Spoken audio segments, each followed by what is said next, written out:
கிருஷ்ணகிரி மாவட்டம் ராயக்கோட்டை அருகே முதலமைச்சரை விமர்சித்து பதிவிட்ட திமுக நிர்வாகியை நள்ளிரவு கைது செய்ய முயற்சி நடந்துள்ளதாக தற்போதைய அண்மை செய்திகளில் பார்த்துக் கொண்டிருக்கிறோம்.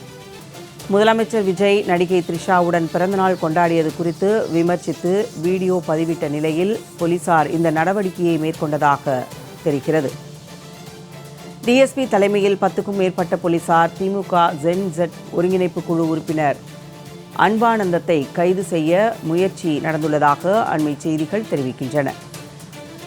திமுக நிர்வாகியை கைது செய்ய வந்த போலீசாரிடம் வேப்பனஹள்ளி எம்எல்ஏ சீனிவாசன் வாக்குவாதம் செய்து வருகிறார்.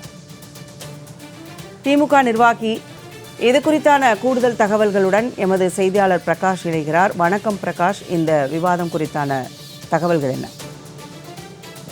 ஜெயா, கிருஷ்ணகிரி மாவட்டம் வேப்பனப்பள்ளி சட்டமன்ற தொகுதிக்குட்பட்ட ராயக்கோட்டை அருகே உள்ள போடம்பட்டி கிராமத்தைச் சேர்ந்தவர் திமுகவின் விவசாய அணி மாநில துணை செயலாளர் அரியப்பன். இவரது இளைய மகன் அன்பானந்தம் திமுகவின் ஜென்-ஜி ஒருங்கிணைப்பு குழு உறுப்பினராக சமூக வலைதளங்களில் எப்போதுமே ஆக்டிவாக இருந்து வருகிறார்.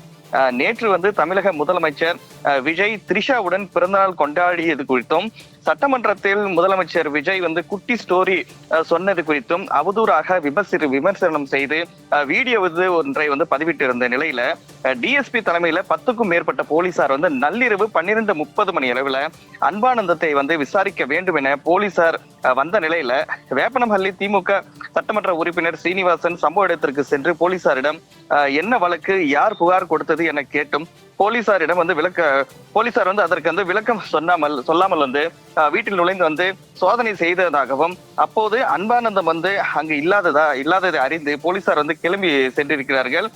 மேலும் முதல்வரை விமர்சனம் செய்த ஒரே காரணத்திற்காக போலீசார் அவரை கைது செய்ய முயற்சி செய்து வருவதாக குடும்பத்தினர் தற்போது குற்றம் சாட்டியிருக்கிறார்கள். ஜெயா, அண்மை செய்திகள் குறித்தான தகவல்களுக்கு நன்றி பிரகாஷ்.